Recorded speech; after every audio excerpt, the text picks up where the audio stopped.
6월 8일 북한 뉴스 브리핑 시작하겠습니다. 북한 모내기 전투가 마무리되어 중학생들이 학업에 복귀했다고 합니다. 노동당 중앙위원회 전원회의가 예고된 가운데 노동신문이 경제과업 수행을 위해 강한 규율을 세우라며 간부들에게 촉구했습니다. 통일부가 연천군에서 별을 재배해 북한에 보내는 계획을 검토하고 있습니다. 북한이 주최하는 금강산 골프대회를 지원하는 문제로 논란이 되고 있습니다. 네, 첫 번째 소식입니다. 북한의 5월 모내기 전투가 대강 마무리된 모양입니다. 평양의 중학생들이 학교로 복귀했다고 델레인케이가 7일 보도했는데요. 이 방역을 위해서 하루에 3부제로 등교를 좀 진행하고 있다죠? 예, 평양 소식이 들어왔네요. 북한은 초급중학교, 고급중학교 이렇게 나뉩니다. 고급중학교가 우리 고등학교에 해당이 되고요. 보통 중학생들이 모내기 전투를 마치면 그 수업 결손을 좀 메꾸기 위해서 보강 수업이 늘어나는 관행도 있었는데 이번에는 코로나 방역을 위해서 1일 3부제 등교를 한다. 이렇게 뉴스에 소개가 됐어요. 오전반, 오후반, 초저녁반. 초저녁반. 예, 확실히 평양의 전기 상황이 좀 좋아진 것 같습니다. 변두리 주택가도 24시간 전기가 공급된다. 저희가 뉴스를 보내드리기도 했는데요. 소학교와 대학교는 2부제 수업을 한다고 하고요. 그 평양에는 과거에 그 사스, 메르스 때 이때 중학생들을 오전반, 오후반 학년별로 이렇게 나눠서 등교하게 했던 경험이 있는데 이번에는 초저녁반이 추가가 됐네요. 3부제는 뭐 북한에서 처음이라고 합니다. 다만 그 평양 제1중학교 이런 영재학교 같은 경우에는 똑같이 전일 수업을 정상적으로 하고 있고요. 네, 이 북한도 코로나 사태로 수업 결손이 좀 많은 것으로 알려졌는데 이 방역과 교육 사이에서 좀 고민이 많은 것 같아요. 네, 당연히 그렇겠죠. 농촌 지원 전투 나가기 전까지는 그러니까 이번에는 코로나 때문에 4월 말에서야 새학기가 시작이 됐거든요. 다음에 또 곧바로 농촌 지원 전투 나가서 수업을 얼마 못했습니다. 또 그 전에는 뭐 나름대로 원격 수업을 한다, 교사들의 방문 수업이 있다 이런 식으로 노동신문에 소개는 됐는데 북한도 학력 미달, 수업 결손 이런 것들이 걱정이 많은 모양이에요. 사실 우리도 지난주에 그 중고등학생들 기초학력 미달 이 사태가 좀 확인이 되었죠. 학부모님들 걱정도 많고요. 저도 답답합니다. 그러니까 어쨌든 북한이 학교 수업을 재개했다. 학년별로 3부제를 한다. 이런 소식이네요. 뉴스를 자세히 보면 3부제 수업을 하다 보니까 그 북한에서 교원이라고 하죠. 우리 선생님들이 상당히 힘드신 것 같아요. 시간표가 꼬이게 되면 오전에도 수업하고 오후에도 수업하고 또 초저녁 수업까지 다 나가야 되는 경우가 있는 모양입니다. 북한 주민들이 지금 코로나 문제 때문에 북한말로 진짜 간고분투 시간을 보내고 계신데 빨리 북한 당국이 좀 백신 대책이라도 세워야 될 것 같습니다. 코백스 백신이 지금 북한 당국이 반응이 없어서 진척이 안 되고요. 뭐 코백스 백신이 정 싫으면 그 모니터링 과정이 전 마음에 안 들면 차라리 뭐 베이징이라도 찾아가서 그 시노백이라도 좀 받아오든가 이런 조치가 필요해 보입니다. 아시아 국가 중에서는 현재 유일하게 북한만 백신 접종 자체를 아예 안 하고 있습니다. 참 안타까운 현실이죠. 네, 다음 소식입니다. 북한 노동당 정치국 회의에서 이번 주에 당 중앙위원회 전원회의를 소집한다 이렇게 밝혔는데 노동신문이 7일 당 간부들에게 경제과업 수행을 위해 강한 규율을 세워라 라면서 촉구를 했다죠. 예, 글의 제목이 경제조직사업과 지휘에 나서는 문제고요. 내용을 보면 이 경제조직사업이라는 게 북한식 표현인데요. 경제, 생산 분야에서 그러니까 각 생산 단위, 각 기업들 간의 협력, 공정이 있을 거 아닙니까? 이런 것들을 잘 계획적으로 조정해라 이런 의미예요.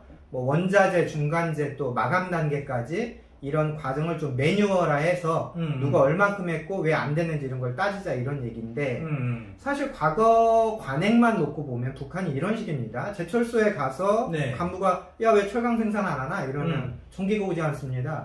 그래서 이제 발전소가 안단 말이에요. 야 너는 왜 전기 안 보내나? 그러면 석탄이 없어서 발전기를 못 돌립니다. 또 이런 식. 그럼 또 탄광에 가서 왜 석탄 안 보내나 이러면 전기가 없으니까 갱도에 못 내려갑니다. 그럼 다시 또 발전소 가는 무한 루프죠. 기사의 한 대목을 읽어드리면 사회주의 경제는 계획 경제다.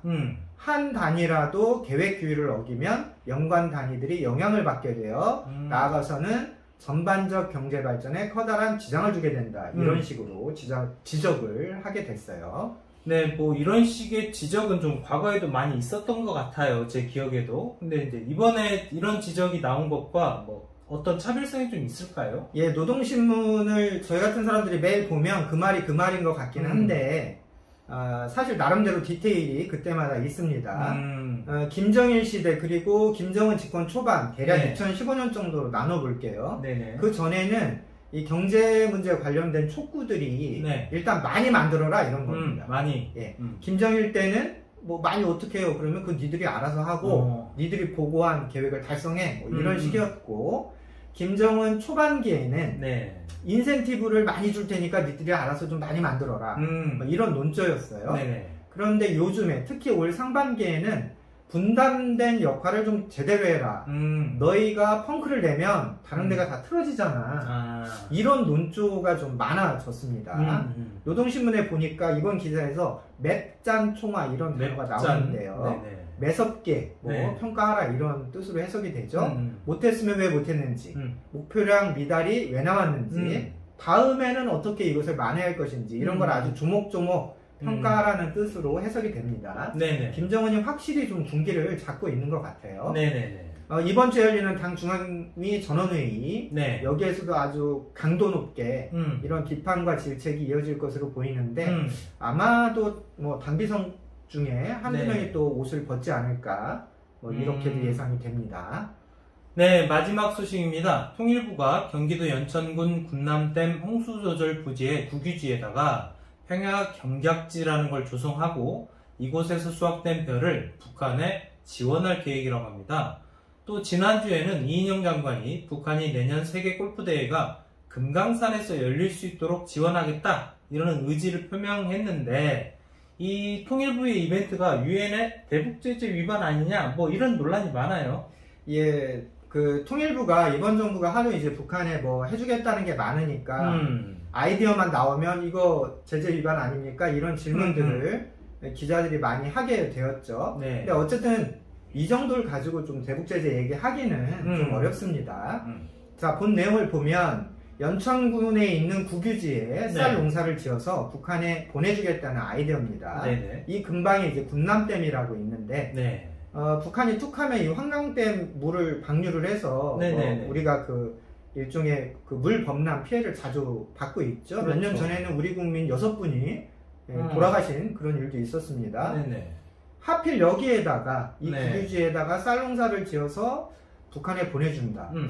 이게 어떤 메시지가 될지는 저도 잘 모르겠어요. 뭐 너희들 줄 쌀 농사를 짓고 있으니까 이제 물 방류하지 마라 뭐 이런 메시지가 되는 건지 어쨌든 분단, DMZ 이런 문학적인 형상에 좀 너무 꽂혀 있는 것 같아요. 그래서 이인영 장관께서 자꾸 이런 이벤트를 계속 준비하시는데 뭐 또 이산가족 상봉, 뭐 상봉시설, 화상회의 시설 이런 거에 또 10억 투자도 하겠다 이런 얘기도 나왔고요. 네. 사실 문제의 본질은 대북제재 위반이냐 아니냐 이런 것이 아니라 이런 이벤트성 기획이 때로는 우리 국민들의 좀 감정을 좀 다치게 할 수도 있다 이런 점을 좀 고려를 해주셔야 할 것 같고요. 그렇죠. 네. 또 이것저것 다 떠나서 이런 이벤트성 아이디어가 진짜 북한이 받아들일 만한 내용인지 그렇죠. 그것도 좀 냉정한 평가가 필요해 보입니다. 현재 북한은 자기들의 자존심이랄까 또 체제 유지 또 젊은 청년들이 어쨌든 자꾸 남한 동경 문화 이런 것들 때문에 철저하게 한국과 거리 두겠다. 이런 입장 표명을 벌써 1년 넘게 하고 있어요. 그렇죠. 그런데 이제 통일부가 내놓는 이런 아이디어들이 좀 이렇게 읽혀지죠. 예를 들면 우리가 좀 해줄게. 받을래? 이런 식이거든요. 뭐 우리가 대북전단 못 날리게 했어. 그러니까 대화 좀 할까? 또 뭐 이번에도 우리가 쌀 좀 줄게. 뭐 대화 좀 할까? 또 골프 대회? 우리가 도와줄게. 대화 좀 할까? 이런 레퍼토리는 좀 아니다. 이런 말씀을 좀 드리는 겁니다. 대화 모멘텀을 이어가려면 좀 겉으로 북한에게 이렇게 공치사하듯이 떠벌리듯이 이렇게 하는 것보다는 좀 평양에서 진짜 움직일 만한 실질적인 아이디어 아이디어 단계에서 자꾸 이렇게 언론 노출이 먼저 되면 제가 평양의 당국자라면 오히려 더 불쾌감이 커질 것 같네요. 네, 오늘 북한 뉴스 브리핑은 여기까지입니다. 감사합니다.